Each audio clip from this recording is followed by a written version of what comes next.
There comes a moment, quiet, almost invisible, when you begin to realize that life isn't actually happening the way you once thought it was. It doesn't arrive in grand revelations or thunderous epiphanies. Instead, it slips in gently, like a whisper brushing the back of your mind. Something is off. Something is different. Something in you has started paying attention, and maybe you can't name it, but you feel it. A strange, soft ache that asks a question you don't yet have the courage to answer. You look around at all the faces you've known, the rooms you've lived in, the patterns you've rehearsed 1,000 times, and suddenly, they feel too small, too scripted, too automatic. People talk, but don't really say anything. Rooms feel full, but strangely empty. Conversations flow, but leave you thirsty. And you begin noticing that the world isn't as awake as you assumed. It's as though everyone is sleepwalking together, bumping into each other in familiar rhythms, pretending not to feel the collisions. You see it at gatherings where people smile with their mouths, but not their eyes. Where laughter rings loud, but feels brittle. Where everyone plays a part, they're not even aware they're performing. You see it in the gentle sorrows tucked beneath polite greetings, in the resentment hiding behind forced forgiveness, in the fears disguised as ambitions. And you start to notice something else too, your own heart. Once content to follow the script, no longer fits into its assigned role. There's a crack in the illusion, a sliver of awareness pushing through, and it unsettles you because you can't pretend you didn't see it. You can't go back to the comfortable fog you once lived in. So you keep watching, quietly, curiously, almost tenderly, as though you're examining a world you've stepped outside of without meaning to. And from this place, this delicate space between who you used to be and who you are becoming, a single question emerges, soft but unavoidable. If you can see what others cannot, what does it make you blessed or burdened? But the question lingers unanswered, suspended in the air like a held breath, drawing you deeper into the truth you've only just begun to notice. Because once awareness wakes in you, it does not sleep again. It pulls you further into the everyday world, but now with new eyes, eyes that cannot unsee what they have already seen. And so, part 2 begins, not with certainty, but with the quiet unraveling of the illusion you once mistook for reality. You start to notice how so many people live inside invisible cages, not of steel, but of habit moving through life, as though following a map handed to them by someone else. You notice it on a Monday morning, when people exit their homes in a rush, eyes already defeated before the day has even begun, carrying the weight of conversations they never had and apologies they never received. You hear it in the clipped tones exchanged in a kitchen between two people who once loved each other fiercely but now speak only in fragments, as though intimacy expired somewhere between the dishes and the bills. You witness it when you visit family and realize how many unsaid things float in the room. Old wounds, unspoken expectations, carefully avoided questions, the quiet hope that maybe dinner will be peaceful this time. You see it in workplaces too, where people become roles instead of human beings, where one person swallows their frustration because they fear conflict, while another masks insecurity with authority, and everyone pretends the tension isn't there. You observe how people seek validation instead of connection, how they confuse attention with affection, how they chase accomplishments not out of desire, but out of the fear of being seen as less. You begin to recognize how much of human interaction is a dance of defensiveness, everyone protecting themselves from wounds they never healed, reacting rather than responding, projecting rather than revealing, hiding rather than risking the tenderness of being known. And through all of this, you walk quietly, noticing things you once walked past. You start to understand that most people are not trying to deceive you, they are simply trying to survive within the stories they've inherited. They are trapped not by malice, but by unconsciousness. But this awareness brings an ache with it, because you begin to feel the distance between seeing and not seeing. You realize how rare it is for someone to pause long enough to ask themselves why they do what they do, why they react the way they react, why they keep running from the silence inside them. You notice how many people fear that silence, How many drown themselves in noise, distraction, and performance simply to avoid hearing the truth that speaks when the world grows quiet? And here is the paradox. The more clearly you see others, the more deeply you feel for them. And yet, the more alone you begin to feel. You start to hold the knowledge that most people are not ready to confront the stories that shape their lives, and suddenly you understand why emotionally intelligent people often walk away, not with anger, not with drama, but with a soft quietness, almost like a blessing, almost like surrender. But you are not there yet. You are only at the beginning of understanding the illusion and the subtle trembling that comes from waking up inside of it. The journey is only just unfolding. And as you move deeper into this noticing, you begin to see how the everyday world hums with quiet contradictions. People yearning for honesty, but terrified of vulnerability, craving closeness, yet building walls around their tenderness, longing to be understood while hiding the very parts of themselves that would allow them to be seen. You watch how people misinterpret each other, not because they are careless, but because they are wounded in places they've never examined.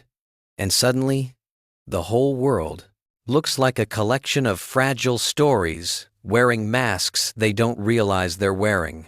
You catch glimpses of someone's eyes lingering a second too long on the floor, a subtle tightening in a smile, a pause before a yes that really means no, and you feel the truth beneath these small gestures more clearly than the words spoken aloud. It becomes impossible not to see the invisible narratives shaping every interaction, fear guiding a conversation, guilt shaping a decision, old trauma directing a reaction, the unspoken past echoing loudly inside the present moment. You look at someone arguing passionately about something trivial, and instead of hearing their anger, you feel their exhaustion. You see someone boasting loudly about their success, but instead of admiration, you sense the quiet desperation for reassurance, humming beneath their words. And in these moments, you understand why emotional intelligence can feel like a double-edged sword. You are no longer fooled by surface-level noise, but you are also no longer shielded from the weight of what lies beneath. It is as though you have been given the ability to read between the lines of the human heart, but no one warned you that the spaces between those lines hold the softest sorrows. And then one day, perhaps during a conversation, a confrontation, or a quiet moment when you're simply observing the world, you feel something shift in you, something subtle but undeniable, a kind of awakening. The beginning of part 3. It doesn't arrive like thunder. It comes in the form of clarity, the kind that feels less like discovering something new and more like finally seeing what was always there. You start to understand the difference between reacting and responding, between hearing and listening, between knowing someone and understanding them. You begin to feel the emotional undercurrents of situations before the words even appear.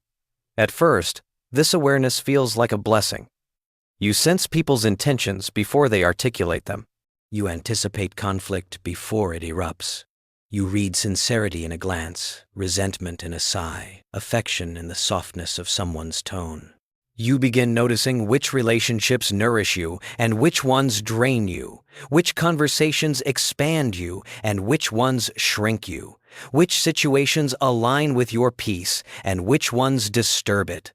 This is the awakening the moment you begin to see the emotional landscape of life with vivid clarity, as though someone has turned up the contrast on reality itself.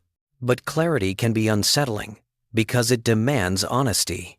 It shows you not only who others truly are, but also who you have been, where you have ignored your intuition, where you have tolerated too much, where you have softened yourself to keep the peace, where you have abandoned your own truth to avoid abandoning someone else. And so this awakening comes with a quiet reckoning, the realization that awareness is not merely something you possess, but something that transforms you. It changes the way you show up in the world. Suddenly, you can no longer lie to yourself about situations that once felt tolerable. You can no longer pretend that someone's maybe means yes, or that their inconsistency is affection, or that their silence is harmless. A subtle tension begins to grow within you, not loud, not dramatic, but steady, like an instrument string pulled just tightly enough to hum. This tension is the awareness that you cannot unsee what you've seen. You cannot unknow what you now understand. And so you start distancing yourself, not out of pride, not out of bitterness, but out of alignment with the truth emerging inside you. You become quieter, more intentional, more observant. You begin to speak less because you understand more. You stop trying to win arguments because you see that most arguments aren't about truth, but about wounds. You let people misunderstand you because you realize that explaining yourself to someone committed to misreading you is emotional erosion. You begin choosing peace over validation, clarity over chaos, energy over obligation.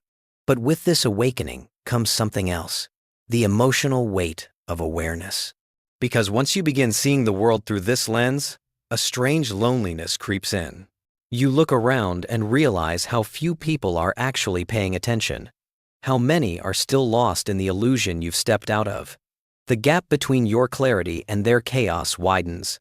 You start wanting to help, to explain, to pull others out of their unconscious patterns, but you also begin to sense that awareness cannot be given, it must be chosen. And so you stand there, awake, in a world still dreaming, feeling the quiet ache that comes from being the one who notices too much, understands too deeply, and feels too intensely. This is the threshold where Part 3 ends, and Part 4 begins the threshold of isolation, not because you are alone, but because you have started hearing the subtle music of life, while others still hear only the noise. And so the isolation begins, not the dramatic kind where the world turns its back on you, but the quiet kind that slips in unnoticed, like a shadow forming behind your footsteps, a subtle distance opening between you and the noise of everyday life. You start to feel like you're moving through the world behind an invisible glass wall, close enough to touch others, yet too aware to fully merge with the unconscious rhythms they move in. You listen to people speak, but you hear their fears more than their words. You watch them act, but you see their wounds more than their anger. You sense their longing before they even know they're longing. And slowly, without meaning to, you begin carrying the emotional truth of others inside you, as though every unspoken thought has weight, as though every silent ache is something you've agreed to hold. And this creates a strange, fragile loneliness, the loneliness of the one who sees clearly in a room full of fog. You might find yourself in a conversation with someone you care for deeply, watching them navigate their pain, their confusion, their self-sabotage, and you realize they cannot yet see what you see. They cannot yet hear the truth behind their own voice. They cannot yet recognize the patterns shaping their decisions. You want to reach into their story and gently rearrange the pieces, guide them toward clarity, save them from the emotional storms they don't even know they're creating. But you also sense the futility of trying to wake someone who is not ready to open their eyes. So you sit there, feeling everything and saying nothing, holding an ocean inside you that no one else knows is there. And then comes the moment when you understand that emotional intelligence is not just the ability to read others, it is the burden of knowing when not to interfere. This loneliness deepens when you start noticing how much of your own presence has always been shaped around the needs of others, the way you soften your tone so they don't feel threatened, the way you listen more than you speak so they feel safe, the way you make yourself smaller so they feel larger, the way you absorb tension so they can feel comfortable. You've done this for so long that you didn't realize it until the awakening cracked your old identity open. And now, in the stillness of your growing awareness, you begin to see yourself clearly too, not just who you are, but who you've been for everyone else. Perhaps you remember a specific story, someone in your life who once held your heart like a fragile offering. They came to you with their chaos, their unresolved history, their fractured past, disguised as personality. You saw their potential, their goodness, their truth buried beneath layers of unhealed pain. You tried to love them gently, tried to guide them subtly, tried to soften their storms with your presence. But they mistook your understanding for endless tolerance. They mistook your patience for permission. They mistook your empathy for an invitation to take more than you could give. And in the end, you were left holding pieces of yourself you didn't realize had cracked in the process of holding them. This is the curse of the emotionally intelligent. You see others so clearly that sometimes you forget to see yourself. And so isolation becomes a mirror, a long, unavoidable reflection, forcefully showing you where you've overextended, where you've abandoned yourself, where you've sacrificed your boundaries in the name of compassion. This leads you straight into the next stage, the conflict. Not with another person, but with yourself. Because now you face the dilemma awareness always brings. Do you speak or stay silent? Do you intervene or step back? Do you honor your truth or protect their comfort? Neither choice feels easy. If you speak, you risk becoming the mirror they aren't ready to look into. Your honesty may sound like judgment to ears still shaped by old defenses. If you stay silent, you betray yourself again. And so you hover in this internal tension, feeling the pull from both sides. You want to be kind, but you also want to be honest. You want to preserve the relationship, but you also want to preserve yourself. You want to protect their feelings, but you also want to protect your peace. You realize that emotional intelligence doesn't give you the luxury of ignorance anymore. It forces you to feel everything, the consequences of speaking and the consequences of silence. And in this dilemma, your heart becomes a battlefield of competing truths. You remember the moments when you stayed silent to keep someone else comfortable, only to find yourself carrying the weight of that silence long after they walked away. You recall the times you tried to explain your perspective gently, but your clarity was met with defensiveness, as though truth itself was an accusation. You think of the relationships you held onto because you saw their potential, ignoring the reality that potential is not a promise and empathy is not an excuse for self-abandonment.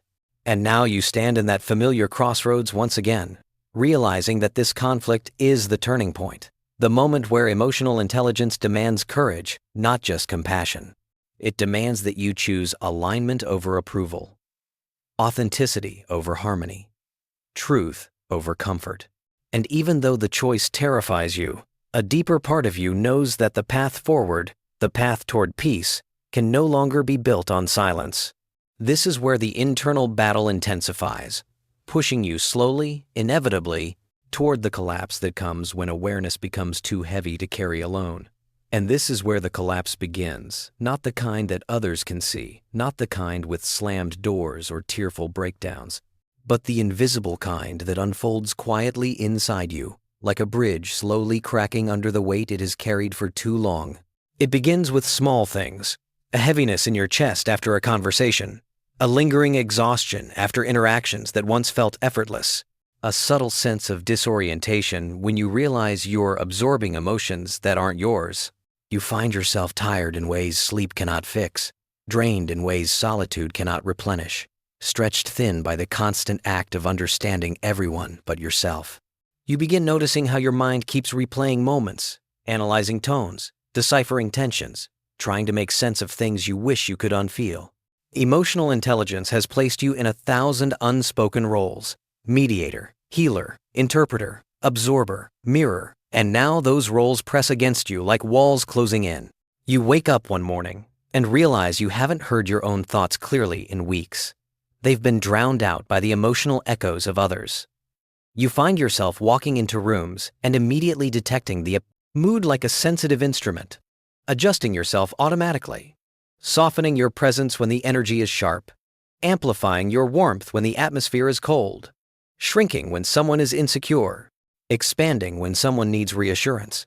You become everything for everyone without meaning to, because awareness has trained you to respond, to adapt, to fill the gaps left by others. But the truth is this: no one can sustain that. Even empathy has a breaking point. Even understanding has a cost. And slowly, the collapse begins to show, not through dramatic outbursts, but through subtle cracks, forgetfulness, irritability, numbness, that hollow feeling behind your ribs. When someone tells you about their problems and you feel nothing, not because you don't care, but because you have cared too much for too long. You start losing your appetite for conversations that once felt fulfilling. You become quieter than usual, not as a choice, but as a necessity. Your emotions begin moving through you like fog, undefined and heavy, and you start to wonder if perhaps you've spent so much time understanding others that you've forgotten how to understand yourself. This collapse reaches its peak when you realize you've been trying to save people who never asked to be saved, trying to fix situations that were never yours to mend, trying to carry burdens that didn't belong to you in the first place. And in this realization, something inside you breaks, not violently, but gently, like a soft surrender. You sit there, maybe in your room, maybe in your car, maybe in the silence of a late night, and you feel everything you've been holding finally spill over, not as tears, though sometimes tears come, but as clarity. The collapse is not your failure. It is your awakening's next step. It is life redirecting you back to yourself. And from this collapse, a revelation slowly begins to rise, not loudly, not all at once, but in soft waves that wash over you with unexpected tenderness. You begin to understand that emotional intelligence was never meant to make you responsible for everyone. It was meant to help you navigate your own inner world with precision. You realize that feeling deeply does not require you to carry deeply. You learn that understanding someone does not obligate you to heal them. You begin seeing boundaries, not as walls, but as gates, open when needed, closed when necessary. And slowly, gently, beautifully, you discover that you can love someone without losing yourself, that you can care without collapsing, that you can listen without absorbing. You start retraining your heart to let go of what is not yours, to return to you what belongs to you, to release what others must hold for themselves. And this revelation brings peace, the kind that doesn't depend on others changing, but on you choosing to stay rooted in your own inner space. You begin practicing the art of stepping back without guilt, the art of saying, "This is not mine." 2. Carry. The art of witnessing without intervening. The art of letting people learn the lessons meant for them rather than shielding them from the discomfort that leads to growth. You start to understand that emotional intelligence does not mean reading others, it means reading yourself. It means knowing when your energy shifts, when your intuition tenses, when your boundaries are whispering warnings you can no longer ignore. And you begin recognizing that walking away quietly is not an act of abandonment, but an act of alignment, a return to your inner balance, your inner truth, your inner sanity. You realize that silence can be love, distance can be protection, and letting go can be the bravest form of compassion. This is the revelation that your peace is not a luxury, but a responsibility, that your emotional clarity is not a weapon, but a guide, that your intuition is not an inconvenience, but a compass. And as this understanding settles into your bones, something softens in you. You stop grieving the connections that could not meet you. You stop chasing clarity from those committed to misunderstanding you. You stop offering your depth to people who live at the surface. You begin choosing yourself, not out of selfishness, but out of wisdom. And in this choice, you begin to feel something you haven't felt in a long time. Lightness, spaciousness, a quiet joy rising in the places where you once carried too much. And as this lightness begins to spread through you, you start to recognize something profound, that emotional intelligence was never meant to be a burden. It was meant to be a doorway, an opening into a wiser way of being. You begin to navigate relationships not through obligation, but through authenticity, not through fear, but through clarity. You start to see that you don't need to prove your goodness by sacrificing yourself, that you don't need to earn love by overgiving, that you don't need to shrink yourself to make others comfortable. You realize that walking away quietly is not retreat, it is refinement. It is the gentle decision to no longer participate in dynamics that drain you, to no longer be the emotional anchor for people who refuse to steady themselves, to no longer abandon your own peace for the sake of temporary harmony. And this realization unfolds with a softness that surprises you. For the first time, you are not angry. You are not bitter. You are not resentful. You are simply Done. Done explaining yourself to people who listen only to defend. Done offering clarity to people who thrive in chaos. Done giving chances to situations that show you the same truth over and over again.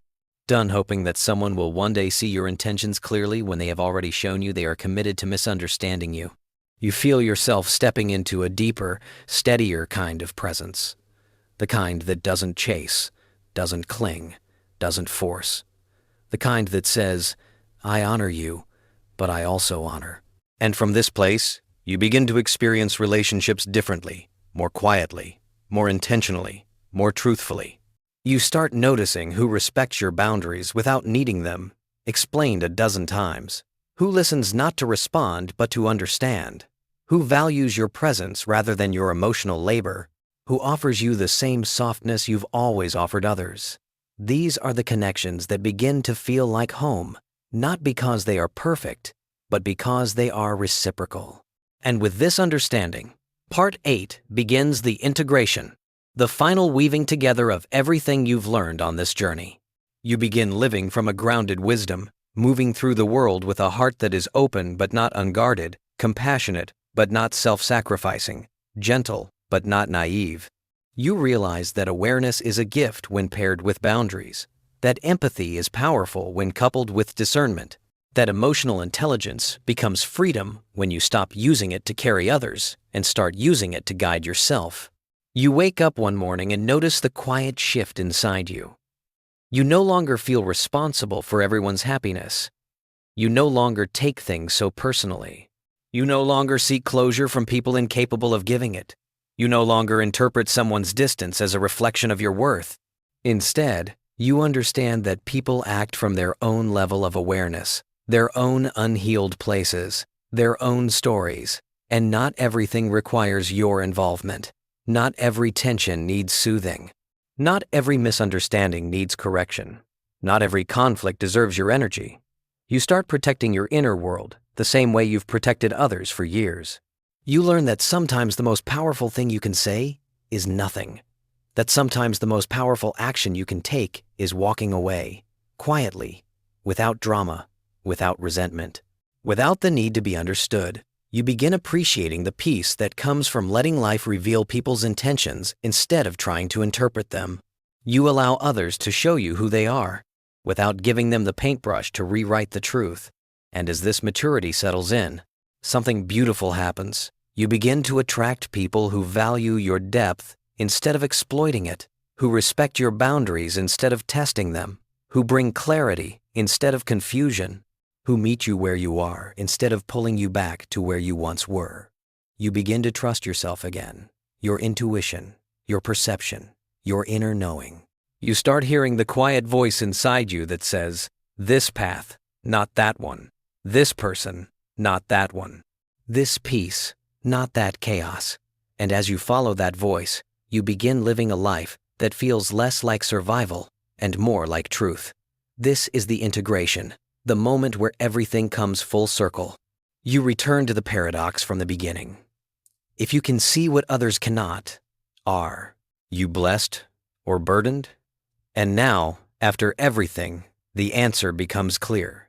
You are blessed not because awareness makes life easier, but because it makes life honest.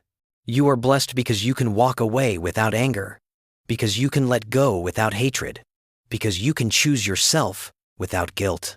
You are blessed because you no longer cling to what harms you, because you no longer chase what confuses you, because you no longer lose yourself trying to keep what was never meant to stay. And in this quiet, grounded, mature way of living, you find something that was missing all along: peace. Not the fragile kind that depends on others behaving a certain way, but the deep, rooted kind that comes from within, the kind that stays with you even when people leave, the kind that grows in you even when the world becomes loud, the kind that whispers to you in the stillness, you have finally come home. And maybe that is why emotionally intelligent people walk away quietly, not to escape others, but to return to themselves, to return to their balance, their clarity, their truth, to return to the life they were meant to live before they began carrying what was never theirs. And so you, standing at this point of reflection, Begin to understand that silence is not emptiness, it is wisdom. Walking away is not loss, it is liberation. And emotional intelligence is not heaviness, it is the gentle art of choosing peace over noise, truth over illusion, alignment over attachment. In the end, the quiet walk away is not the end of the story. It is the beginning of becoming who you were always meant to be.